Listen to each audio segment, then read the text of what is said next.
इयत्ता पहिली मराठीचा धडा 18 बघणार आहोत. च ळ ह झ ए.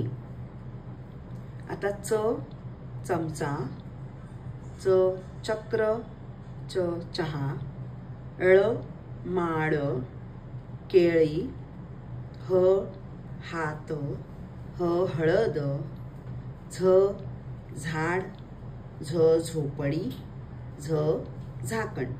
आता ए आहे. एला ए म्हणजे एक मात्रा देतात त्याला.